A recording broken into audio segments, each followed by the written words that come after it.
ಅದೃಷ್ಟ ಕುಲಾಯಿಸುವ ಮುಂಚೆ ಅಥವಾ ಶ್ರೀಮಂತರಾಗುವ ಮುನ್ನ ಕಾಣುವ ಅತಿ ಮುಖ್ಯವಾದ ಲಕ್ಷಣಗಳು. ನಿಮ್ಮ ಅದೃಷ್ಟದ ಬಾಗಿಲು ತೆರೆಯಲಿದೆ. ಗ್ರಂಥಗಳ ಪ್ರಕಾರ ಒಬ್ಬ ವ್ಯಕ್ತಿಯ ಮೇಲೆ ಸಂಪತ್ತು ಸುರಿಯುವಾಗ, ಅಂದರೆ ಅವನು ಶ್ರೀಮಂತನಾಗುವಾಗ, ಪ್ರಕೃತಿಯು ಕೆಲವು ವಿಶೇಷ ಚಿಹ್ನೆಗಳನ್ನು ನೀಡುತ್ತದೆ.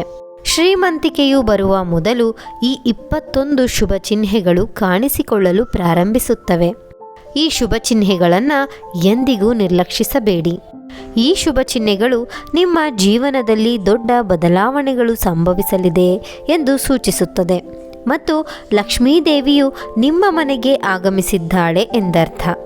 ಹಿಂದೂ ಧರ್ಮದಲ್ಲಿ ಲಕ್ಷ್ಮೀದೇವಿಯನ್ನು ಸಂಪತ್ತಿನ ದೇವತೆ ಎಂದು ಕರೆಯಲಾಗುತ್ತದೆ. ಲಕ್ಷ್ಮೀದೇವಿಯು ಯಾರ ಮೇಲೆ ದಯೆ ತೋರುತ್ತಾಳೋ ಅವರ ಮನೆಯಲ್ಲಿ ಎಂದಿಗೂ ಹಣದ ಕೊರತೆ ಇರುವುದಿಲ್ಲ. ಲಕ್ಷ್ಮೀದೇವಿಯನ್ನು ಮೆಚ್ಚಿಸಲು ಜನರು ಮನೆಯಲ್ಲಿ ವಿವಿಧ ರೀತಿಯ ಪರಿಹಾರಗಳನ್ನು ಸಹ ಮಾಡುತ್ತಾರೆ.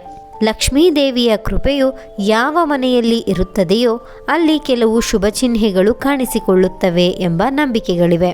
ಆ ಶುಭ ಚಿಹ್ನೆಗಳು ಯಾವುವು ಎಂದು ತಿಳಿಯೋಣ. ಆದರೆ ಅದಕ್ಕೂ ಮೊದಲು ಲಕ್ಷ್ಮೀದೇವಿಯ ಆಶೀರ್ವಾದವು ನಿಮ್ಮ ಮೇಲೆ ಇರಬೇಕೆಂದು ನೀವು ಬಯಸಿದರೆ ಈ ವಿಡಿಯೋವನ್ನು ಲೈಕ್ ಮಾಡಿ ಮತ್ತು ನಮ್ಮ ವಿವರ್ಸ್ ಲೋಕ ಚಾನಲನ್ನು ಸಬ್ಸ್ಕ್ರೈಬ್ ಮಾಡಿ. ಕಾಮೆಂಟ್ ಬಾಕ್ಸ್ನಲ್ಲಿ ಓಂ ಲಕ್ಷ್ಮೀನಾರಾಯಣಾಯ ಎಂದು ಬರೆಯಿರಿ. 1. ಕೈಗಳಲ್ಲಿ ತುರಿಕೆ. ಜ್ಯೋತಿಷ್ಯ ಶಾಸ್ತ್ರದ ಪ್ರಕಾರ ಪುರುಷನ ಬಲಗೈಯಲ್ಲಿ ಮತ್ತು ಮಹಿಳೆಯ ಎಡಗೈಯಲ್ಲಿ ತುರಿಕೆ ಉಂಟಾದರೆ ಅದನ್ನು ಶುಭ ಮತ್ತು ಒಳ್ಳೆಯ ಸಂಕೇತ ಎಂದು ಪರಿಗಣಿಸಲಾಗುತ್ತದೆ. ಇದರ ಅರ್ಥ ಜೀವನದಲ್ಲಿ ಹಣಕ್ಕೆ ಸಂಬಂಧಿಸಿದ ಸಮಸ್ಯೆಗಳು ದೂರವಾಗುತ್ತದೆ ಮತ್ತು ಆರ್ಥಿಕ ಸ್ಥಿತಿ ಬಲಗೊಳ್ಳುತ್ತದೆ. 2. ಶಂಖದ ಧ್ವನಿ ಕೇಳಿಸುವುದು. ಬೆಳಗ್ಗೆ ಎದ್ದ ತಕ್ಷಣ ಶಂಖದ ಧ್ವನಿ ಕೇಳಿಸಿದರೆ ಅದನ್ನು ಜೀವನದಲ್ಲಿ ನಡೆಯುವ ಒಳ್ಳೆಯ ಬದಲಾವಣೆಯ ಸಂಕೇತವೆಂದು ಪರಿಗಣಿಸಲಾಗುತ್ತದೆ.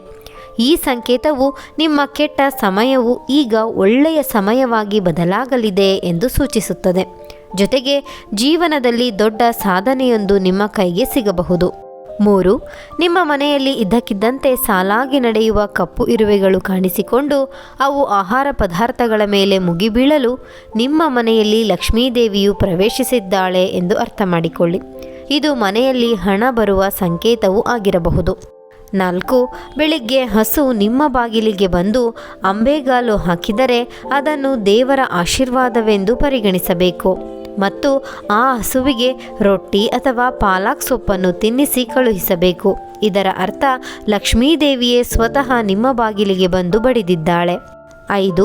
ನಿಮ್ಮ ಮನೆಯಲ್ಲಿ ತುಳಸಿ ಗಿಡವು ದಟ್ಟವಾಗಿ ಮತ್ತು ಹಸಿರಾಗಿದ್ದರೆ ನಿಮ್ಮ ಮನೆಯಲ್ಲಿ ಶೀಘ್ರದಲ್ಲೇ ಸಂತೋಷದ ಜೊತೆಗೆ ಸಂಪತ್ತು ಮತ್ತು ಸಮೃದ್ಧಿಯು ಬರಲಿದೆ ಎಂದು ಅರ್ಥ ಮಾಡಿಕೊಳ್ಳಬೇಕು. 6. ಅದೇ ರೀತಿ ತಜ್ಞರ ಪ್ರಕಾರ ಪೊರಕೆ ಮತ್ತು ಲಕ್ಷ್ಮೀದೇವಿಗೆ ಆಳವಾದ ಸಂಬಂಧವಿದೆ.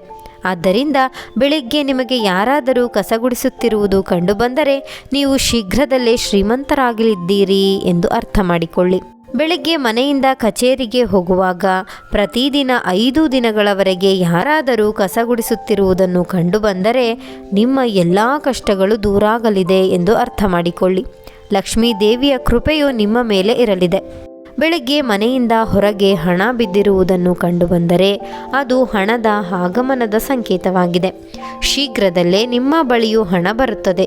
ಬಟ್ಟೆಗಳನ್ನು ಧರಿಸುವಾಗ ಅಥವಾ ತೆಗೆಯುವಾಗ ಜೇಬಿನಿಂದ ಹಣ ಬಿದ್ದರೆ ಅದು ಹಣದ ಪ್ರಾಪ್ತಿಯ ಸಂಕೇತವಾಗಿದೆ.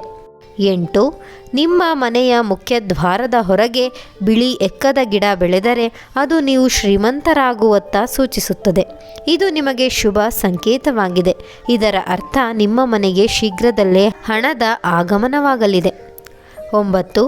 ಬೆಕ್ಕು ಮರಿಗಳಿಗೆ ಜನ್ಮ ನೀಡುವುದು ಸಹ ಶುಭ ಸಂಕೇತವಾಗಿದೆ. ನಿಮ್ಮ ಮನೆಯಲ್ಲಿ ಬೆಕ್ಕು ಮರಿಗಳಿಗೆ ಜನ್ಮ ನೀಡಿದರೆ ಅದು ಶುಭ ಸಂಕೇತವಾಗಿದೆ. ಹಾಗೆಯೇ ಚಾವಣಿಯ ಮೇಲೆ ಬೆಲೆ ಬಾಳುವ ವಸ್ತು ಬಿದ್ದರೂ ಒಳ್ಳೆಯದು ಎಂದು ಪರಿಗಣಿಸಲಾಗುತ್ತದೆ. ಶಾಸ್ತ್ರಗಳ ಪ್ರಕಾರ ಯಾವುದಾದರೂ ಪಕ್ಷಿಯು ನಿಮ್ಮ ಚಾವಣಿಯ ಮೇಲೆ ಬೆಲೆ ಬಾಳುವ ವಸ್ತುವನ್ನು ಬೀಳಿಸಿದರೆ ಅದು ಕೂಡ ಶ್ರೀಮಂತರಾಗುವ ಸಂಕೇತವಾಗಿದೆ. 10. ಮನೆಯಲ್ಲಿ ಇದ್ದಕ್ಕಿದ್ದಂತೆ 3 ಹಲ್ಲಿಗಳು ಒಂದೇ ಸ್ಥಳದಲ್ಲಿ ಕಂಡುಬಂದರೆ ಅದು ತುಂಬ ಶುಭವೆಂದು ಪರಿಗಣಿಸಲಾಗುತ್ತದೆ. ಇದು ಮಹಾಲಕ್ಷ್ಮೀ ದೇವಿಯ ಆಗಮನದ ಸಂಕೇತವಾಗಿದೆ. ಹಲ್ಲಿಗಳು ಒಂದನ್ನೊಂದು ಬೆನ್ನಟ್ಟುತ್ತಿರುವುದು ಕಂಡುಬಂದರೆ ಅದು ಮನೆಯ ಪ್ರಗತಿಯ ಸಂಕೇತವಾಗಿದೆ ಎಂದು ಹೇಳಲಾಗುತ್ತದೆ. ದೀಪಾವಳಿ ಹಬ್ಬದ ದಿನ ತುಳಸಿ ಗಿಡದಲ್ಲಿ ಹಲ್ಲಿ ಕಂಡುಬಂದರೆ ಅದು ಅತ್ಯಂತ ಶುಭವೆಂದು ಪರಿಗಣಿಸಲಾಗುತ್ತದೆ. ಇದು ಸಂಪತ್ತು ಮತ್ತು ಹಣ ಸಿಗುವ ಸಂಕೇತವಾಗಿದೆ. 11. ಬೆಳಿಗ್ಗೆ ಕಬ್ಬು ಕಾಣಿಸುವುದು ಕೂಡ ತುಂಬ ಶುಭವೆಂದು ಪರಿಗಣಿಸಲಾಗುತ್ತದೆ. ಬೆಳಿಗ್ಗೆ ಇದ್ದಕ್ಕಿದ್ದಂತೆ ನಿಮ್ಮ ಸುತ್ತಮುತ್ತ ಕಬ್ಬು ಕಂಡುಬಂದರೆ ನಿಮ್ಮ ದಿನಗಳು ಬದಲಾಗಲಿವೆ ಎಂದು ಸ್ಪಷ್ಟ ಸಂಕೇತವಾಗಿದೆ. 12.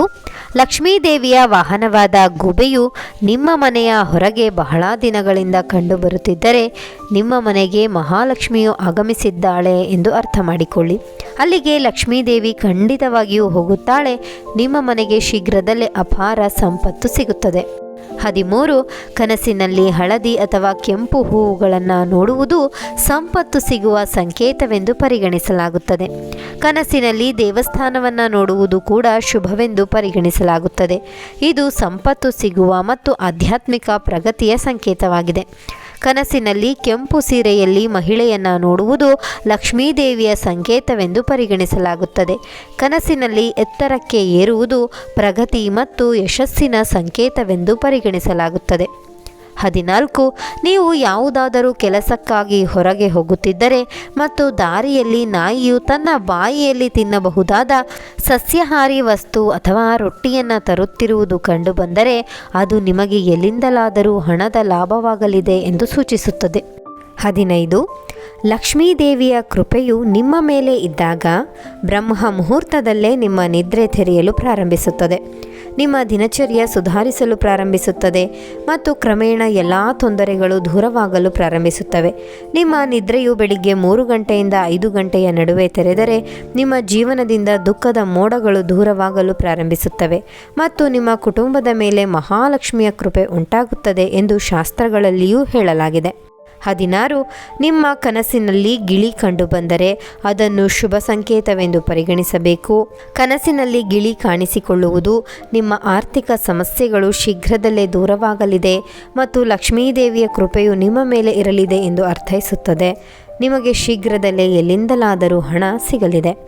17. ಯಾವುದೇ ದಿನ ನಿಮ್ಮ ಕನಸಿನಲ್ಲಿ ಪೊರಕೆ, ಆನೆ, ನವಿಲು, ಶಂಕು, ಬಾಳೆಹಣ್ಣು ಅಥವಾ ಹಲ್ಲಿ ಕಂಡುಬಂದರೆ ನಿಮ್ಮ ಶ್ರೀಮಂತರಾಗುವ ಕನಸು ಶೀಘ್ರದಲ್ಲೇ ನನಸಾಗಲಿದೆ ಎಂದು ಅರ್ಥ ಮಾಡಿಕೊಳ್ಳಿ. 18. ಬೆಳಿಗ್ಗೆ ಎದ್ದ ತಕ್ಷಣ ಶಂಖದ ಧ್ವನಿ ಕೇಳಿಸುವುದು ಕೂಡ ಶುಭ ಸಂಕೇತವೆಂದು ಪರಿಗಣಿಸಲಾಗುತ್ತದೆ. ಬೆಳಿಗ್ಗೆ ಎದ್ದ ನಂತರ ನಿಮಗೆ ಶಂಖದ ಧ್ವನಿ ಕೇಳಿಸಿದರೆ ನಿಮ್ಮ ಶುಭ ಸಮಯವೂ ಬರಲಿದೆ ಎಂದು ಅರ್ಥ ಮಾಡಿಕೊಳ್ಳಿ. ನೀವು ಮನೆಯಿಂದ ಹೊರಗೆ ಹೋಗುವಾಗ ನಾಯಿಯು ಬಾಯಿಯಲ್ಲಿ ರೊಟ್ಟಿ ಅಥವಾ ಯಾವುದಾದರೂ ಸಸ್ಯಾಹಾರಿ ವಸ್ತುವನ್ನು ತೆಗೆದುಕೊಂಡು ಹೋಗುತ್ತಿದ್ದರೆ ಅದು ನಿಮಗೆ ಹಣದ ಲಾಭವಾಗುವ ಸಂಕೇತವಾಗಿದೆ. 19. ಯಾವುದೇ ಶುಭ ಕಾರ್ಯಕ್ಕೆ ಹೋಗುವಾಗ ಕಿನ್ನರರು, ತೃತೀಯ ಲಿಂಗಿಗಳು ಕಾಣಿಸಿಕೊಳ್ಳುವುದು ಕೂಡ ಶುಭವೆಂದು ಪರಿಗಣಿಸಲಾಗುತ್ತದೆ. ಆದ್ದರಿಂದ ನಿಮಗೆ ಕಿನ್ನರರು ಕಂಡುಬಂದರೆ ಅವರಿಗೆ ಸ್ವಲ್ಪ ಹಣವನ್ನು ನೀಡಿ, ಕಿನ್ನರರು ನಿಮಗೆ ಸ್ವಲ್ಪ ಹಣವನ್ನು ಹಿಂದಿರುಗಿಸಿದರೆ ಅದನ್ನು ಜೋಪಾನವಾಗಿ ಇಟ್ಟುಕೊಳ್ಳಿ. ಇದರಿಂದ ಸಂಪತ್ತು ವೃದ್ಧಿಯಾಗುತ್ತದೆ. 20. ಮನೆಯ ಚಾವಣಿಯ ಮೇಲೆ ಕೋಗಿಲೆ ಕೂಗುವುದು ಕೂಡ ಶುಭ ಸಂಕೇತವಾಗಿದೆ. ಹಾಗಾದಲ್ಲಿ ನಿಮ್ಮ ಸಂಪತ್ತು ಹೆಚ್ಚಾಗಬಹುದು. 21. ಬೆಳಿಗ್ಗೆ ಎದ್ದ ತಕ್ಷಣ ಪೂಜೆಯ ತೆಂಗಿನಕಾಯಿಯ ದರ್ಶನವಾದರೆ ನಿಮ್ಮ ಮೇಲೆ ಪರಮ ಲಕ್ಷ್ಮಿಯ ಕೃಪೆ ಆಗಲಿದೆ ಎಂದು ಅರ್ಥ. ಸ್ನೇಹಿತರೆ, ಈ ಮಾಹಿತಿ ನಿಮ್ಗೆ ಇಷ್ಟವಾದರೆ ದಯವಿಟ್ಟು ಲೈಕ್ ಮಾಡೋದನ್ನು ಮರಿಬೇಡಿ. ಹಾಗೂ ಮತ್ತಷ್ಟು ವಿಡಿಯೋಸ್ಗಳಿಗಾಗಿ ನಮ್ಮ ಚಾನಲನ್ನು ಸಬ್ಸ್ಕ್ರೈಬ್ ಮಾಡಿ. ಈ ವಿಡಿಯೋವನ್ನು 10 ಜನರಿಗೆ ಶೇರ್ ಮಾಡಿ. ಕೇಳಿದ್ದಕ್ಕಾಗಿ ಧನ್ಯವಾದಗಳು.